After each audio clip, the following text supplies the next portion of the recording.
Bienvenidos a un programa más de Conciencia Histórica, donde todo tiene una razón histórica de ser. Hoy hablaremos sobre la historia del cuerpo. Particularmente reflexionaremos sobre los criterios por los que generalmente se asume que una persona es bella y otra no. ¿Cuáles son las razones de esta clasificación? ¿Cómo ha cambiado el concepto de belleza con el paso del tiempo? También comentaremos sobre las consecuencias sociales y psicológicas de este encasillamiento. ¿Sabías que México ocupa el tercer lugar mundial en cirugías estéticas?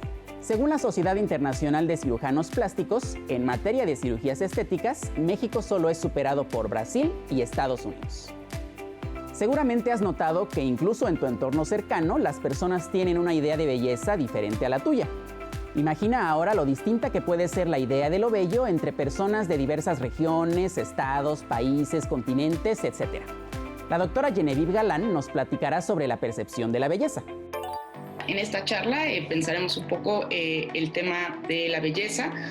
Comienzo mencionando, ¿no?, la primera pregunta que me hacían, ¿cómo describiría yo algo bello? En ese sentido quiero retomar esto que recién comentaba sobre cómo pues, mi mirada de este tema ya está afectada por mi labor como historiadora, es decir, ahí ya interviene mi mirada disciplinar, y esto me parece importante señalarlo porque desde la percepción histórica pues vemos que la belleza siempre es algo difuso y efímero, pero que sin embargo está presente a través del tiempo, ¿no? La vemos presente a través de ciertos consensos, de ciertos modos de ser, de la atención que van adquiriendo ciertas partes del cuerpo, de la relevancia que van adquiriendo ciertas formas, ciertos relieves, a través de todos los adjetivos. Entonces, en ese sentido, yo diría que hoy algo bello, por ejemplo, para mí, pues tiene que ver con el tipo de sensación que me despierta. Hoy nosotros somos sociedades como muy conscientes de nuestro cuerpo y todo lo que percibimos y lo que sentimos pasa por ese cuerpo y hacemos además a ese cuerpo muy consciente. Entonces, bueno, si bien hoy lo bello se asocia evidentemente a formas del cuerpo, también, como les decía, pues tiene que ver con lo que nos provoca. Por ejemplo, mirar un atardecer, ¿no? Nos evoca algo, hay un cierto goce que podríamos calificar de estético, un paisaje hermoso, una puesta del sol, no sé, contemplar el mar, todo eso nos evoca sensaciones internas que nuestra cultura hace mucho énfasis en eso. Hoy también pensamos nuestra identidad principalmente a partir de nuestro cuerpo y por eso le concedemos tanta atención a esa voz interior. Los ideales de belleza y de salud corporal son una construcción social. Esto se refiere a que estamos plagados de representaciones del cuerpo.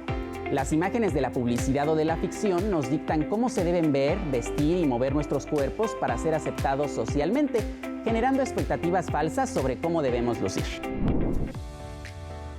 La cultura es determinante en el desarrollo de los comportamientos alimentarios y en la identificación del cuerpo saludable o enfermo. Las tradiciones, los modos de vida, las creencias y los simbolismos son elementos importantes de la cultura alimentaria, ya que determinan qué debe comerse, cómo han de prepararse los alimentos y dónde se deben adquirir los ingredientes. En México, la cocina tradicional es un símbolo de identidad nacional. Nuestra comida es una de las más destacadas, ricas y diversas del mundo, por lo que fue incluida en la lista representativa del Patrimonio Cultural Inmaterial de la Humanidad por la UNESCO. Uno de los muchos efectos de la globalización es la preferencia por los alimentos industrializados en lugar de los étnicos tradicionales y la migración del campo a la ciudad. Esto ha propiciado un cambio drástico en el estilo de vida, el cual ha incrementado el índice de enfermedades crónico-degenerativas. En el año de 1994, con la firma del Tratado de Libre Comercio de América del Norte, se creó en el país un ambiente alimentario causante de obesidad propiciado por el consumo de jarabe de maíz, soya, azúcar, bocadillos altos en calorías y productos cárnicos. La época actual se caracteriza por el alto consumo de alimentos industrializados y bebidas azucaradas. Las conductas que favorecen la actual epidemia de obesidad en la población mexicana se originan desde la infancia y están fuertemente arraigadas, lo cual complica modificarlas sin un conocimiento cabal de la cultura alimentaria. A pesar de la globalización y de las políticas neoliberales, existen costumbres alimentarias que resisten a los cambios debido a que la comunidad resguarda sus tradiciones y a través de sus relatos transmite la memoria y las prácticas de su cultura alimentaria. A pesar de que la cocina mexicana se ha visto modificada, ha logrado mantener como base 3 ingredientes de la comida prehispánica: el maíz, el frijol y el chile. ¿Conoces las tradiciones gastronómicas de otros estados o países? El ser humano ha dado tanta importancia a lo bello que desde siempre ha buscado diversas maneras de representar o crear un testigo material de dicha belleza. Esto ha sido así desde el principio de los tiempos, ya sea que el canon de belleza del momento sea tener rasgos andróginos, una piel de cierto tono, una nariz griega, un cuerpo curvilíneo o sin curvas, el cabello largo, ropa holgada, mucho maquillaje, cero maquillaje, estatura baja, ojos negros, ojos azules, etc. Pero ¿cómo ha cambiado este concepto a través de la historia? Me parece que la idea de belleza ha cambiado a lo largo del tiempo.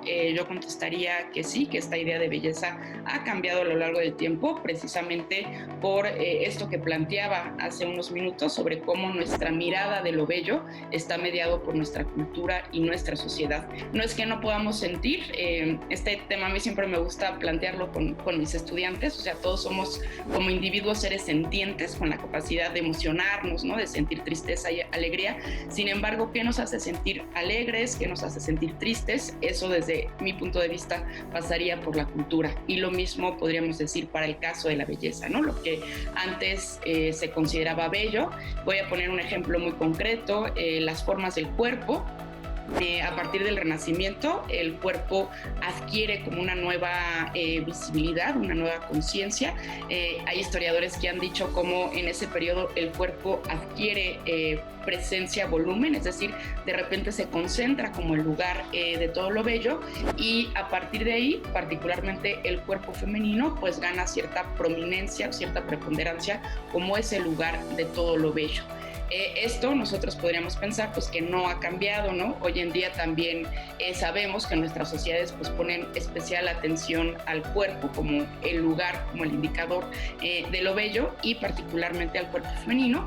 Pero si nosotros, por ejemplo, lo comparamos con el pasado, pues vemos que en el pasado estos cuerpos femeninos se consideraban bellos porque había cierta proporción estética en las formas. Ahí hay toda una relación entre el cuerpo como un lugar donde se puede leer y se puede pensar el cosmos. Entonces, el cosmos o la perfección del cosmos se piensa a partir de la proporción de todos los elementos que lo integran, y esto también se pasa al cuerpo. Un cuerpo bello aquí va a ser un cuerpo proporcionado. Sin embargo, eso que no podría parecer como fácil de leer, no, pues un cuerpo proporcionado, hoy nosotros también entendemos o pensamos o tenemos una cierta idea de proporción, pues vemos que en esa época cambia, ¿no?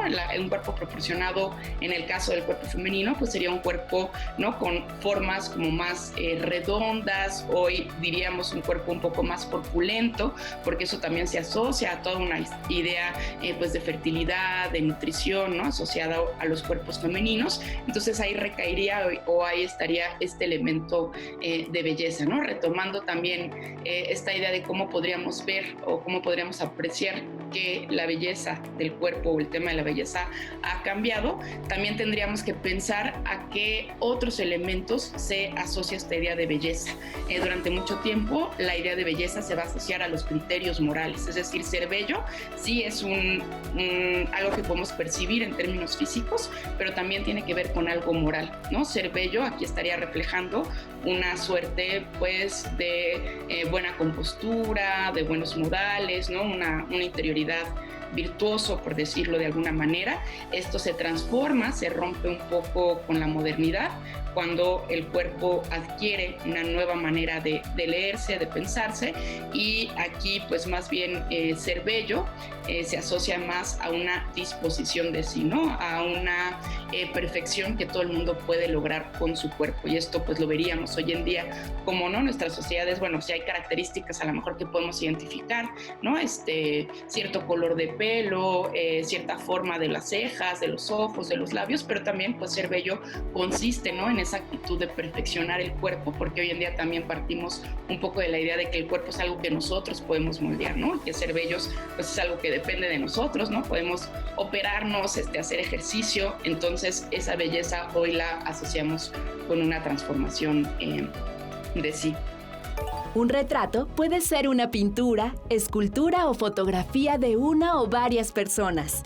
También llamamos retrato a la descripción del carácter, las cualidades físicas o morales de una persona o colectivo. El ser humano ha estado obsesionado con el retrato de su cuerpo desde el principio de su existencia.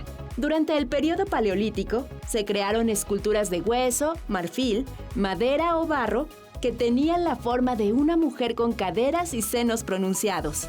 Esto con el fin de conjurar la fertilidad y la salud en las mujeres. El ser humano busca retratarse porque quiere definirse a sí mismo. Desea conocerse. Da rienda suelta a su curiosidad para explorar a través de diferentes medios creativos su reflejo y así contemplarse con cierta distancia.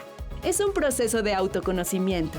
En su estudio de campo, la antropóloga Barbara Harrison descubrió que las fotografías digitales se usan para afirmar la personalidad y los vínculos. Particularmente, los adolescentes buscan compartir sus experiencias. Esto les sirve para construir relaciones sociales con sus pares y responde a una necesidad psicológica fundamental, el sentido de pertenencia. No cabe duda que cada cabeza es un mundo, porque la belleza no es la misma aquí que en China, ni es la misma belleza la de hace 2 siglos que la de ahora. No me imagino vistiendo una peluca blanca y mallas para cumplir con los estándares de belleza del siglo XVIII. Por otra parte, algo que me quedaría muy bien es una armadura del siglo XV. ¿A ti qué vestimenta y de qué siglo te gustaría portar? Nuestros criterios de belleza hoy, yo siempre digo que hay que hacer como un ejercicio hacia atrás. En la modernidad, más o menos siglo XIX, finales del siglo XVIII, siglo XIX, hay varios historiadores que señalan cómo se rompe una cierta manera de pensar y de entender el cuerpo. Durante mucho tiempo, como les comentaba, el cuerpo va a tener un vínculo con el cosmos. Se piensa que el cuerpo está reflejando ese gran cosmos y que uno puede leer el cosmos a través del cuerpo. Entonces, por eso hay esta idea como de cierto balance, de cierta simetría del justo medio. En la modernidad, por muchas razones, esta lectura del cuerpo se rompe y comienza a tener como preponderancia esta idea del cuerpo máquina, es decir, la metáfora de las máquinas comienzan a ser pues los paradigmas o la metáfora privilegiada para pensar el funcionamiento del cuerpo. Y desde esta óptica se comienza a señalar que un cuerpo bello, un cuerpo sano, tiene que ver con el movimiento y el trabajo de ese movimiento. Entonces es por eso en este contexto que empezamos a hacer ejercicio físico, ¿no? De que surge todo el concepto de educación física y eso, la consecuencia es que se ve, bueno, pues en la salud de los cuerpos, pero también en la belleza de los cuerpos, donde aquí lo que importa es como mostrar y trabajar esos músculos. A mí este tema me gusta siempre pensarlo porque creo que nosotros somos en parte herederos, ¿no? de esa concepción o de esa lectura moderna del cuerpo, aunque también en otro sentido.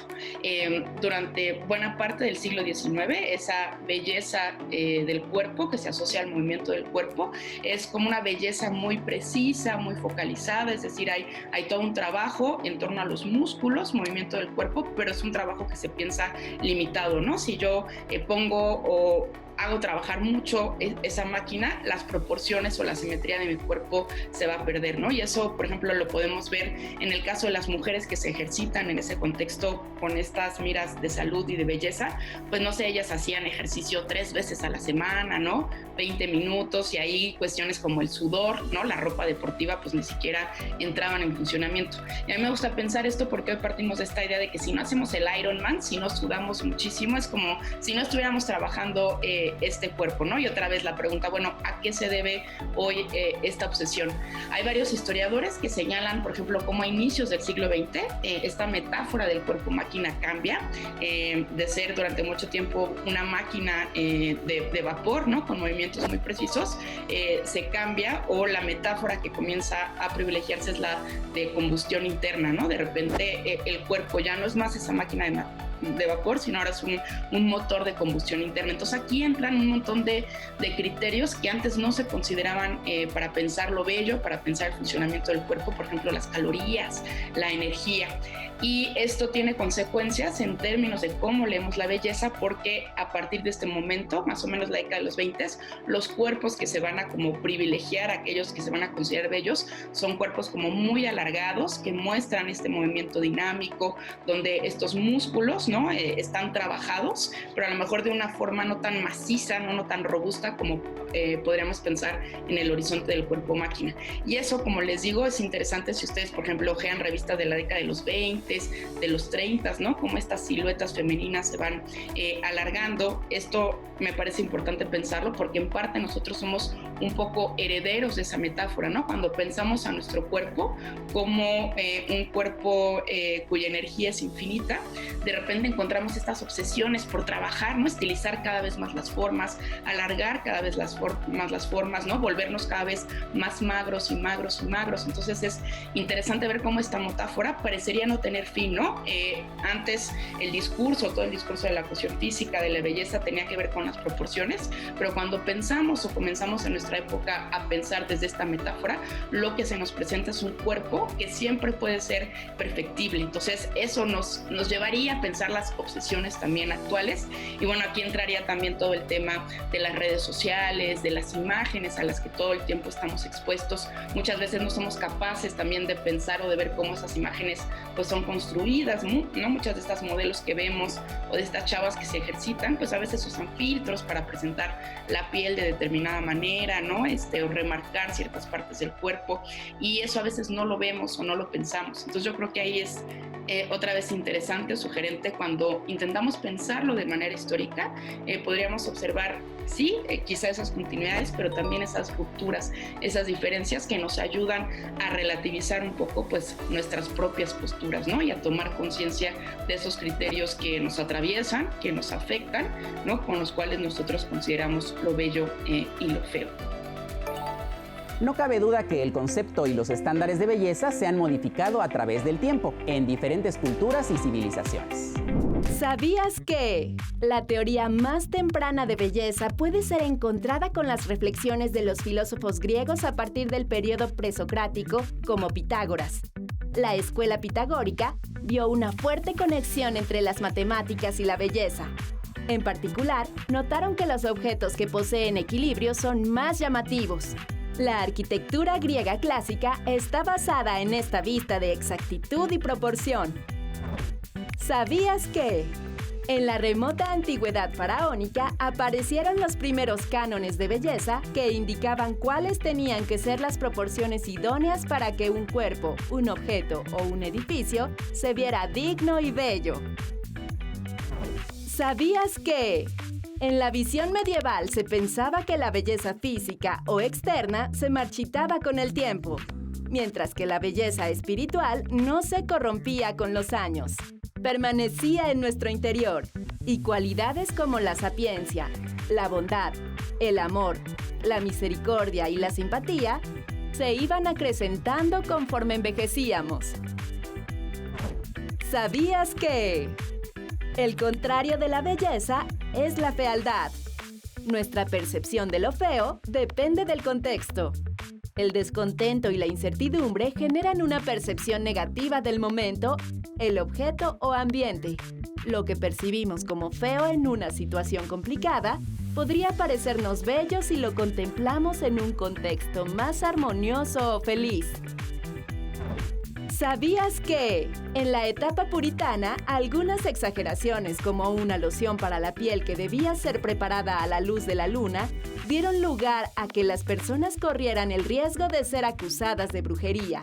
Debido a esto, durante el siglo XVI, la belleza se hizo más cauta, recurriendo solo al jabón como la llave de la hermosura. ¿Sabías que en Francia, durante el año 1918, se llevaron a cabo con éxito las primeras operaciones para embellecer los pechos femeninos y eliminar las arrugas del rostro? ¿Sabías que durante el siglo XX hubo una diversidad de cambios en el concepto de belleza? Prácticamente cada década se modifica el canon, especialmente para la forma en que debe lucir una mujer. Pasamos por la moda de bronceados y uso moderado de cosméticos en la década de 1930 hasta las cinturas de avispa y curvas pronunciadas en pechos y caderas de la década de 1940. En contraste, durante la década de 1960 se populariza una delgadez extrema en las modelos de la época. Fue en la década de 1970 cuando el concepto de belleza comenzó a ampliarse y a cuestionarse. Mientras surgía una estética femenina basada en el programa de televisión Los Ángeles de Charlie, también surgía la moda punk con el cabello parado, teñido de colores llamativos y con sus cuerpos perforados con aretes. Ahora te toca a ti continuar con este recorrido. Pregunta a tu familia o amigos cercanos cómo se vestían en las últimas décadas del siglo XX y compara esto con las primeras décadas del siglo XXI. Algunos de estos años ya te tocó vivirlos, así que estoy seguro de que lo recuerdas perfectamente. No solo eso, ¿qué te parece si predices cómo será el concepto de belleza en un futuro? ¿Cómo crees que se vestirá la gente en 20 años? ¿Cómo crees que te vas a vestir tú dentro de 50? Elabora un organizador gráfico haciendo un recorrido por estas décadas y a futuro, considerando los aspectos que vimos durante este programa: arte, cultura, imagen corporal, moda, retratos, salud corporal, tecnología y demás puntos que consideres importantes. Recuerda que puedes compartir tu trabajo en nuestras redes sociales. Al momento de hacerlo, escribe una conclusión para complementarlo. Responde: ¿la belleza solo existe o se crea?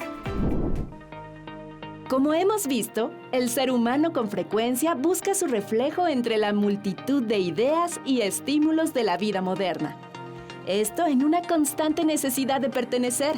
Sin embargo, esta necesidad de formar parte de un grupo no debe ser una razón para opacar toda nuestra imagen, ya que independientemente de sentirnos parte de un grupo social, también debemos construir nuestra propia identidad. A medida que reconozcamos y apreciemos identidades diversas, podremos respetar más el sello propio de cada cuerpo, cada cultura y cada colectividad. Como dijo Confucio, cada cosa tiene su belleza, pero no todos pueden verla. La belleza se encuentra en la mente de quien la aprecia. Se refiere al conjunto de valores, referentes y expectativas. Es un diseño significativo. Expresado de otra manera, la belleza es una de las cualidades de personas, objetos, lugares, ideas que proporcionan placer y significado. La experiencia subjetiva de belleza a menudo implica la interpretación de alguna entidad o hecho en equilibrio y armonía con la naturaleza. Esto conduce a los poderosos sentimientos de atracción y bienestar emocional. Hemos llegado al final de este programa. Como puedes ver, existe una razón histórica para todo. En este caso, para el concepto de belleza, el cual ha ido cambiando conforme va ocurriendo la historia de la humanidad. Si cada persona está en constante cambio a lo largo de su historia personal, imagínate ahora un conjunto de personas o toda la humanidad. Cada quien se construye a sí mismo como individuo, de la misma forma que construimos nuestra idea de belleza, por lo que hay que aceptarnos y aceptar a los demás como son, pues no sabemos la historia que hay detrás de cada persona. Nos gustaría mucho conocer tu opinión. Haz este programa con nosotros. Participa con Jóvenes en TV, un espacio de reflexión y construcción de conocimiento. Yo soy Rodrigo Hidalgo. Nos vemos en la próxima.